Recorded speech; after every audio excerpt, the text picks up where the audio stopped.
Hello, एक बार फिर आपका अपना स्वागत करता हूं अपने केमिस्ट्री लेक्चर में। आज हम शुरू करने जा रहे हैं हेलो एल्केन के रासायनिक गुण। तो हेलो एल्केन के रासायनिक गुण को निम्नलिखित प्रकार से वर्गीकृत किया गया है। तो हेलो एल्केन की जो रासायनिक अभिक्रियाएं हैं विभाजित किया गया है, या हम ये कह सकते हैं जो हेलो एल्केन की अभिक्रियाएं हैं वो निम्नलिखित प्रकार की रासायनिक अभिक्रियाओं को प्रदर्शित करती हैं या फिर देते हैं। नंबर 1, नाभिकरागी प्रतिस्थापन अभिक्रियाएं, निराकरण अभिक्रियाएं और धातुओं के साथ अभिक्रियाएं। तो इतने प्रकार की अभिक्रियाओं में बांटा गया है हेलो एल्केन के रासायनिक गुणों को। तो सबसे पहले हम देखते हैं, पहली अभिक्रिया है जिसे हम कहते हैं नाभिकरागी या न्यूक्लियोफिलिक सब्स्टिट्यूशन रिएक्शन। पिछले आपने पढ़ा था, वहाँ पे था इलेक्ट्रॉन रागी। यहाँ पे क्या है? नाभिक रागी। तो हमें ये समझना पड़ेगा नाभिक रागी क्या होते हैं। तो नाभिक रागी ऐसे परमाणु या समूह होते हैं जो इलेक्ट्रॉन रिच स्पीसीज होते हैं, यानी हम ये कह सकते हैं ऐसे परमाणु या समूह जिन पर इलेक्ट्रॉनों की अधिकता होती है उन्हें कहा जाता है नाभिक रागी। ठीक है, कि ऐसे परमाणु या समूह जिन पर इलेक्ट्रॉन की अधिकता होती है उन्हें कहेंगे हम नाभिक रागी। ये हमेशा अभिक्रिया में क्रियाधार के उस भाग पर आक्रमण करते हैं जहां इलेक्ट्रॉनों की कमी होती है।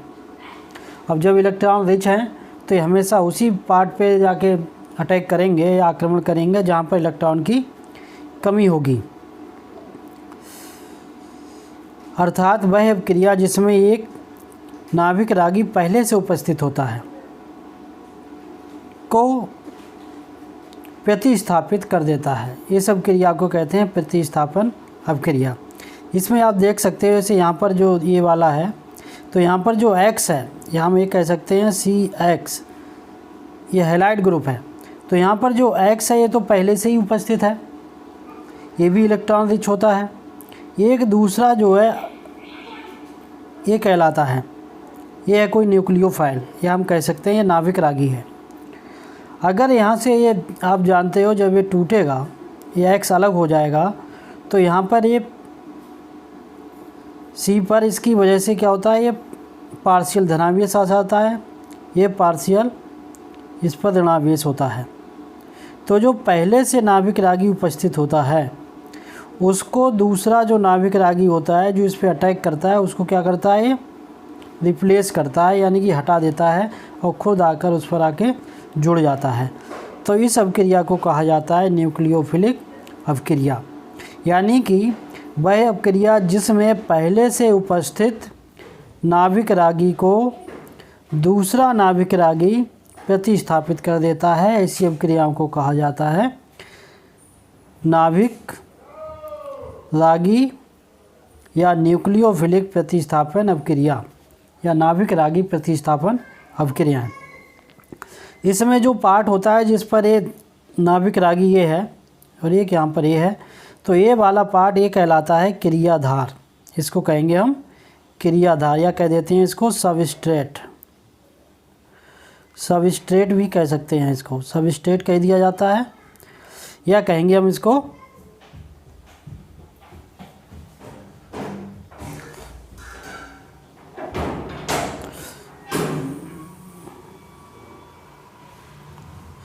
कह देंगे हम,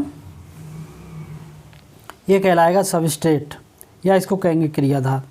तो यही बात कही गई कि जो नाभिक रागी होता है वो किसी क्रियाधार के उस भाग पर आक्रमण करता है जिस पर इलेक्ट्रॉन की कमी होती है।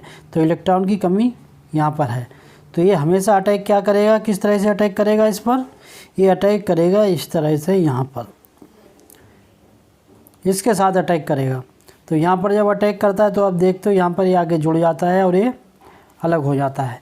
तो ऐसी अभिक्रिया को कहा जाता है नाभिक रागी प्रतिस्थापन अभिक्रिया। यहाँ पर भी देख सकते हो आप, इस तरह से हमने दिखा दिया, एल्किल हैलाइड है, ये न्यूक्लियोफाइल है या नाभिकरागी कह सकते हैं। तो ये क्या होता है, इसका जो एक्स है वो रिफ्लेस हो जाता है और यहाँ पर न्यूक्लियोफिलिक आके इसके साथ में जुड़ जाता है। इस अभिक्रिया को कहा गया नाभिकरागी प्रतिस्थापन अभिक्रिया। अब नेक्स्ट है कि ये अभिक्रियाएँ होती हैं दो प्रकार की।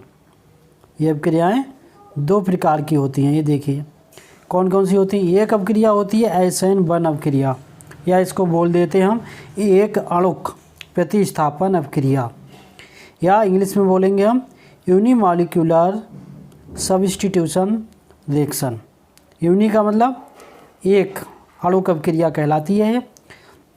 ये होती क्या, ये देख लेते हैं कि जब तृतीयक ब्यूटिल हैलाइड की क्रिया जलीय KOH के साथ कराते हैं तो तृतीय ब्यूटिल अल्कोहल बनता है।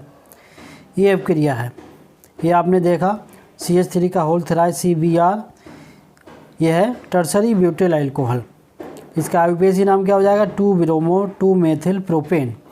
यहाँ पर आप देख रहे हैं कि यहाँ पर ये OH है, तो ये OH क्या है, ये OH है NO, यानी कि न्यूक्लियोफिलिक है या न्यूक्लियोफाइल है, ये कह सकते हैं, नाभिकरागी है। ये हमेशा कहाँ पे अटैक करेगा, CH3 वाले जो ये C कार्बन दिख रहा है, इस कार्बन पर अटैक करेगा, क्योंकि यहाँ पर ये प्लस आवेश इस पर आएगा, इस पर ये आक्रमण करेगा। आक्रमण किस तरह से करेगा, इस तरह से कर देता है आक्रमण। और जब आक्रमण करेगा तो जो BRA वाला है वो BR यहाँ पर अलग हो जाता है और OH इसके साथ जुड़ जाता है, तो 2-मेथिल प्रोपेन 2,1-ऑल हमें प्राप्त हो जाता है। ठीक है, तो इस तरह से अभिक्रिया होती है 2-मेथिल प्रोपेन 2-ऑल, ये हमें प्राप्त हो जाता है। तो ये अभिक्रिया कहलाती है SN1 अभिक्रिया। अब इसको देख लेते हैं, इसकी मैकेनिज्म किस तरह से होती है, किस तरह से ये बनेगा। ये इसकी मैकेनिज्म है, क्रियाविधि। क्रियाविधि में क्या है, सबसे पहले हम देखेंगे ये अभिक्रिया दो पदों में पूर्ण होती है। पहले पद में मध्यवर्ती कार्बोकैटायन का निर्माण होता है। ये पद धीमे पद में मध्यवर्ती कार्बोकैटायन पर OH का मतलब नाभिकरागी प्रहार करता है यदि तेज गति से होता है। ये पद उसके बाद में तेज गति से हो जाता है मध्य पद के बाद में। सेकेंड पॉइंट क्या है कि धीमे पद में क्रियाकारक का अणु भाग लेता है। क्रियाकारक का मतलब अणु समझ गए, यानी कि मेथिल हैलाइड का अणु भाग लेता है। और एक क्रिया चूँकि एक अणुक है तो इसलिए ये कहलाती है कोटि। अब कोटि क्या है, प्रथम कोटि की अभिक्रिया कहलाती है। एक अणुक अभिक्रिया या प्रथम कोटि अभिक्रिया कहलाती है। ध्रुवीय विलायकों की उपस्थिति में यह क्रिया तेज गति से होती है। ध्रुवीय विलायक जानते हो, जो एक धनात्मक या ऋणात्मक दो तरह के परमाणु से मिलकर बना हो, तो वो ध्रुवीय विलायक कहलाएगा। नेक्स्ट, SN1 अभिक्रिया का वेग कार्बोकैटायन के स्थायित्व पर निर्भर करता है। यानी उसका जो वेग है वो इस बात पर निर्भर करेगा कि वो उसकी स्थिति कैसी है, उसकी स्थायित्व कैसा है। जो भी ज़्यादा स्टेबल होगा वो उस पर वो क्रिया करेगा। टर्शियरी ब्यूटाइल क्लोराइड में, ठीक है, यहाँ पे हमने क्लोराइड ना करके हमने ब्रोमाइड का एग्जाम्पल दिया है।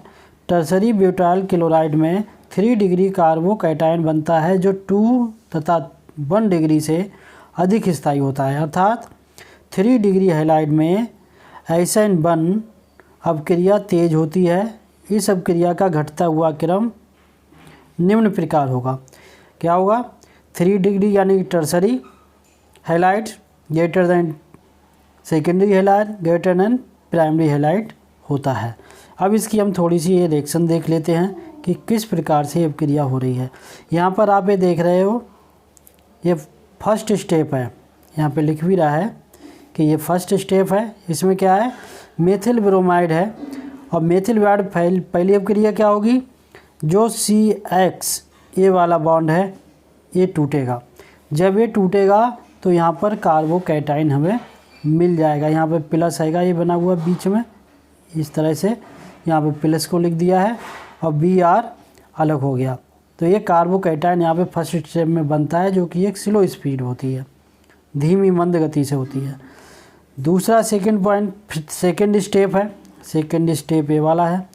सेकंड स्टेप में क्या होता है, जो कार्बोकैटायन बना है उस पर जो OH है ये वाला, इस पर क्या करेगा, आक्रमण कर देता है और तब ये अभिक्रिया हो जाती है तीव्र और यहाँ पर टर्सरी ब्यूटाइल अल्कोहल यहाँ पर प्राप्त हो जाता है।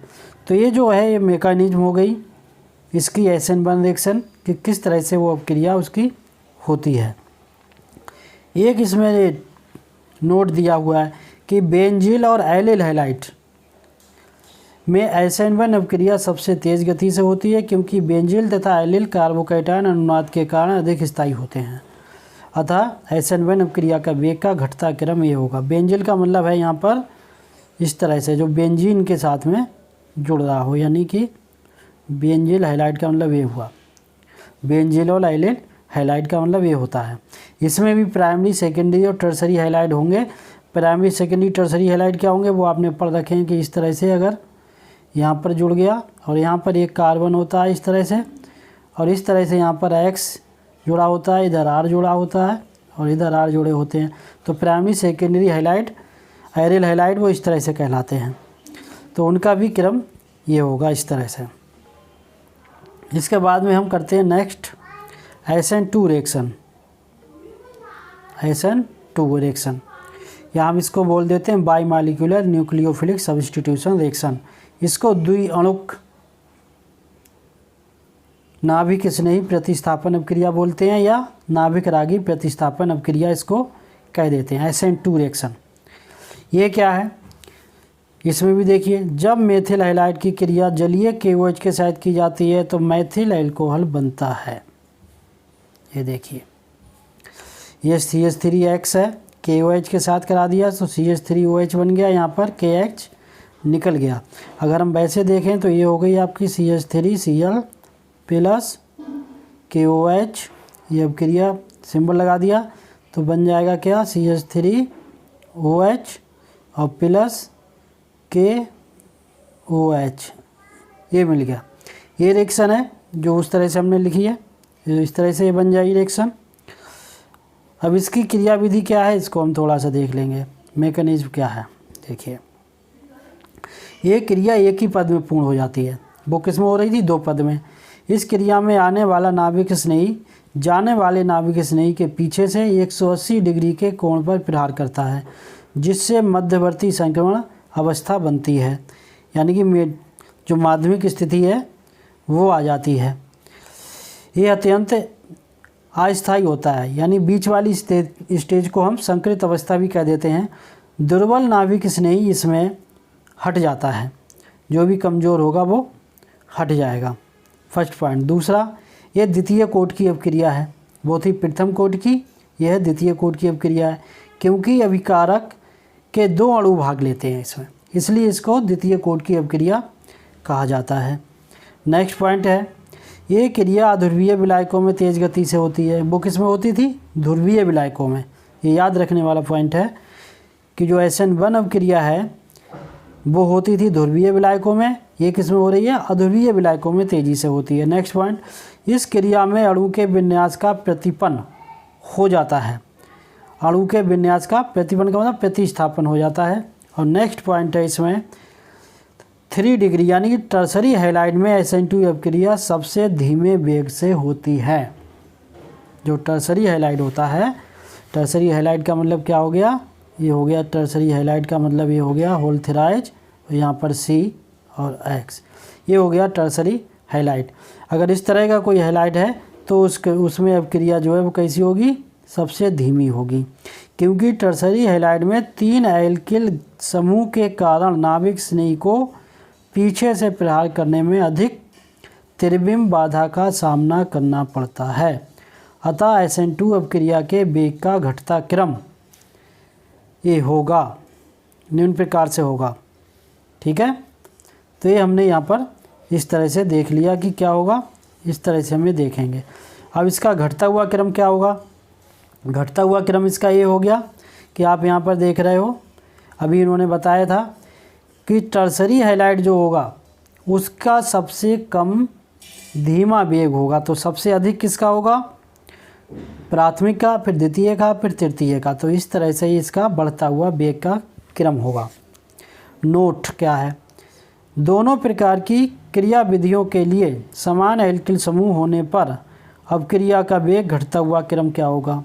अगर दोनों में एल्किल समूह सेम है, यानी दोनों कैसे है, मेथिल आयोडाइड है या मेथिल क्लोराइड है या मेथिल ब्रोमाइड है, यानी दोनों में जो है एल्किल समूह की संख्या समान है, तब क्या होगा, तब वो डिपेंड करेगा किस पे, एल्किल हैलाइड के ग्रुप पे, कि एल्किल हैलाइड का ग्रुप किस तरह से वो अपक्रिया करेगा, उसका घटता हुआ क्रम ये होगा। आप देख रहे हैं RI greater than RBr greater than RCl greater than RF, ठीक है, ये क्रम घटता हुआ है। यानी आयोडीन का जो वेग है वो सबसे अधिक होगा आयोडीन के साथ में, और RF का जो है वो सबसे कम होगा। तो इस तरह से हम SN2 रिएक्शन को समझ सकते हैं। अब यहाँ पर देख लीजिए किस तरह से अपक्रिया हो रही है। यहाँ पर ये अपक्रिया आप देख रहे हो कि अपक्रिया इस तरह हो रही है। यहाँ पर ये देखिए आप किस तरह से हो रही है अपक्रिया। यहाँ पर ये अपक्रिया आप देख रहे हैं OH, ये क्या है, नाभिक रागी है, और ये क्या है, सबस्ट्रेट है, ये हम कहेंगे क्रियाधार है। अगले यहाँ पर जो अपक्रिया होती है, यहाँ पर ये अपक्रिया हो रही है, सिलो होगी। इस अवस्था को कहा जाता है संकरित अवस्था या हाइब्रिड स्टेट इसको बोलते हैं, संकरित अवस्था। संकरित अवस्था है, ये अस्थायी होती है। इसके बाद में प्रोसेस बहुत तेज़ी के साथ होता है। यहाँ पर ये फास्ट प्रोसेस होता है, यहाँ ये फास्ट प्रोसेस हो रहा है। और यहाँ पर क्या होता है, जो Cl होता है, जो पार्शियल निगेटिव है, वो इस न्यूक्लियोफाइल से यानी कि OH से क्या होता है, ये प्रतिस्थापित हो जाता है और यहाँ पर ये अलग हो जाता है। इसको बोल देते हैं लीविंग समूह। ये अलग हो जाता है और OH आगे जुड़ जाता है और इस तरह से मेथिल अल्कोहल प्राप्त हो जाता है। ये इसकी जो है, ये वाला जो दिया हुआ है, ये इसकी ऑर्बिटल पिक्चर है, मॉलिक्यूलर ऑर्बिटल पिक्चर इसको हम बोल देते हैं। तो यहाँ पर ये कहलाएगा इसका नाभिक रागी है कोई भी, ये नाभिक रागी हो गया, ये क्रियाधार हो गया, ये बीच की अवस्था हो गई जिसको कहेंगे हम संकरित अवस्था। और यहाँ पर ये जो हमें मिला अल्कोहल के रूप में, यानी यहाँ पर ये दिख रहा है आपको, ये क्रिया वो नाभिक रागी है और ये क्या है, क्रियाधार है। और यहाँ पर वो समूह है जो अलग हो गया, यानी कि जो पहले से उपस्थित था हैलाइड ग्रुप वो यहाँ अलग हो जाता है। तो ये अपक्रिया कहलाती है आपकी SN2 रिएक्शन। अब इसमें एक प्रश्न दिया हुआ है कि बेंजीन तथा एलिल क्लोराइड में SN1 अपक्रिया के प्रति क्रियाशील होते हैं। बेंजीन तथा एलिल क्लोराइड में SN1 अपक्रिया के प्रति क्रियाशील होते हैं, ये आपको बताना है कि क्यों होते हैं। तो आंसर है कि SN1 अपक्रिया का वेग कार्बोकैटायन के स्थायित्व पर निर्भर करता है। ये आपने भी पढ़ा था कि जो उसका वेग है वो उसके कार्बोकैटायन के स्थायित्व पर निर्भर करेगा कि कार्बोकैटायन जो है वो स्टेबिलिटी उसकी क्या है। कार्बोकैटायन जितना अधिक स्थायी होता है SN1 अपक्रिया उतनी ही गति से होती है। बेंजीन तथा एलिल कार्बोकैटायन अनुनाद के कारण अधिक स्थायी होते हैं, अतः ये SN1 अपक्रिया के प्रति अधिक क्रियाशील होते हैं। तो इस तरह से हमने पढ़ा कि हेलो एल्केन्स के जो रासायनिक गुण हैं उसमें पहली रिएक्शन, पहली अपक्रिया हमने पढ़ी जिसको कहा गया प्रतिस्थापन अपक्रिया, नाभिक स्नेही प्रतिस्थापन अपक्रिया। तो इसमें बस इतना ही, बाकी नेक्स्ट लेसन में हम पढ़ेंगे नेक्स्ट जो अपक्रिया आएगी निराकरण अपक्रिया तथा धातुओं के साथ अपक्रिया, उसका हम अध्ययन करेंगे।